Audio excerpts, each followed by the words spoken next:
Hi friends, welcome back to our channel. Friends, మన channel cricket సంబంధించిన ప్రతి చిన్న అప్డేట్ మన ఛానల్లో రెగ్యులర్ వస్తుంటాయి. ఇంకా మన ఛానల్ సబ్స్క్రైబ్ చేసుకోకపోతే ఫ్రెండ్స్ వెంటనే సబ్స్క్రైబ్ చేసుకోండి అండ్ పక్కన బ్లెక్ ని యాక్టివేట్ చేసుకోండి. అండ్ అదేవిధంగా ఇంకా మన వీడియోని లైక్ చెప్తే ఫ్రెండ్స్ వెంటనే లైక్ చేసి మనం వీడియోలోకి తింటాం. ఫ్రెండ్స్ తప్పకుండా లైక్ చేయండి. లైక్ చేస్తే మన వీడియో మార్కెట్కి ఫాస్ట్ రీచ్ అవుతుంది. ఇక అడిలేడ్ వేదికగా జరుగుతున్న రెండు టెస్ట్ మ్యాచ్ లో టీమిండియా కంప్లీట్ గా తెలిపిందని చెప్పుకోవచ్చు. ఫస్ట్ బ్యాటింగ్ లో అక్కడ చూసుకుంటే మొత్తం డిజాస్టర్ అని చెప్పుకోవచ్చు. నితీష్ కుమార్ రెడ్డి మరోసారి ఒంటరి పోరాటం. ఇక ఆ తర్వాత బౌలింగ్ లో కూడా మనకైతే పస కనిపిస్తలేదు.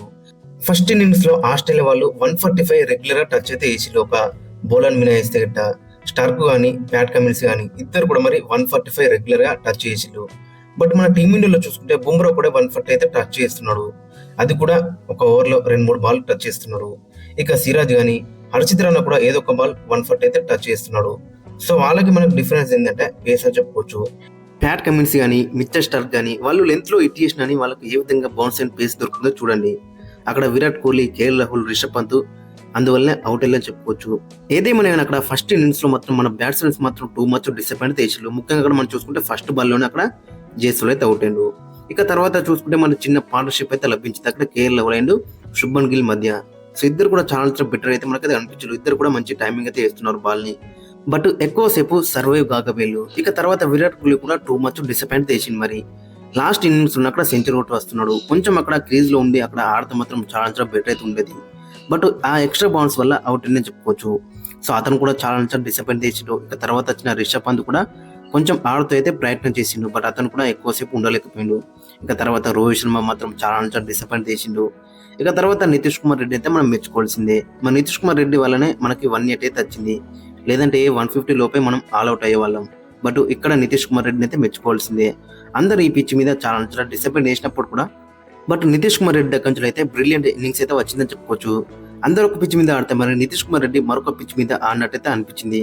దట్టు ఫాస్ట్ బౌలర్ కి రివర్స్ స్కూప్ 6. అడలైడ్ లో మనకు తెలుసు కదా బౌండరీస్ ఎంత పెద్ద ఉంటాయో, దాన్ని కూడా క్లియర్ అయితే ఇచ్చిండు రివర్స్ స్కూప్ ద్వారా.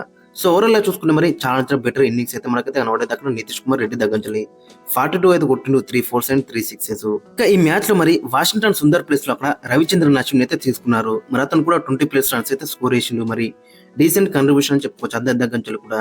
ఓవరాల్ గా చూసుకుంటే మరి 180 అయితే వచ్చినాయి మరి ఫస్ట్ ఇన్నింగ్స్ లో. ఇక తర్వాత మనం బౌలింగ్ స్టార్ట్ చేసినప్పుడు బుమ్రాకి ఫస్ట్ వికెట్ అయితే దొరికింది, ఉస్మాన్ ఖవాజా.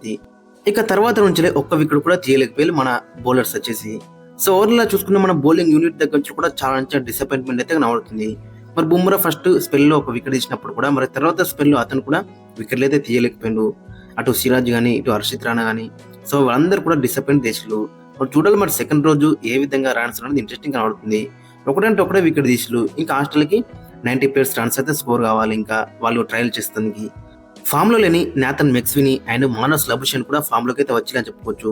డే 1 ఆట ముగిసే సమయానికి ఆస్ట్రేలియా తొలి ఇన్నింగ్స్ లో 33 ఓవర్లకి ఒక వికెట్ నష్టానికి 86 పరుగులు చేసింది. ప్రస్తుతం మరో 94 పరుగుల వెనుకబడుతుంది. మార్నస్ లబుషన్ 67 బంతులు 20 కొట్టిండు, నాట్అవుట్ గా ఉన్నాడు 3 4 కొట్టి. ఇక ఆస్ట్రేలియాకి మరి ఓపెనింగ్ లో వీక్ లింక్ అనుకున్న నాథన్ మెక్స్విని 97 బంతులు 38 పరుగులతో నాట్అవుట్ గా నిలిచింది, 6 4 కొట్టి. సో ఇద్దరు కూడా మంచిగా క్రీజ్ లో అయితే సెట్ అయ్యారు. మొత్తం అక్కడ 62 రన్స్ పార్ట్నర్షిప్ అయితే తీసుకొచ్చి అక్కడ ఆస్ట్రేలియాకి. ఇక సెకండ్ డే రోజు మన టీమిండియా ఎంత త్వరగా వీళ్ళని ఆల్అౌట్ చేస్తే అంత మనకి బెటర్ అయితే ఉంటుంది. లేదంటే చాలా కష్టం అవుతుంది. ఎందుకంటే మరి ఒకటే వికెట్ కోల్పోయింది అక్కడ ఆస్ట్రేలియా. సో ఇంకా వాళ్ళకి 94 రన్స్ అయితే కావాలి. మరి ఈజీగా తట్టు అయితే మనకైతే కనబడుతున్నారు. సో కాబట్టి మరి ఫస్ట్ సెషన్ లోనే అక్కడ మరి ఎంత త్వరగా అయితే అంత త్వరగా ఆల్అౌట్ చేస్తే బెటర్ అయితే ఉంటుంది. మొత్తం అక్కడ మరి జస్ప్రీత్ బుమ్రా చేతుల్లోనైతే ఉంది మరి ఈ మ్యాచ్ అయితే. మరి అతను ఏ విధంగా వికెట్లు తీస్తారనేది మనకి చాలా ఇంట్రెస్టింగ్ కనబడుతుంది.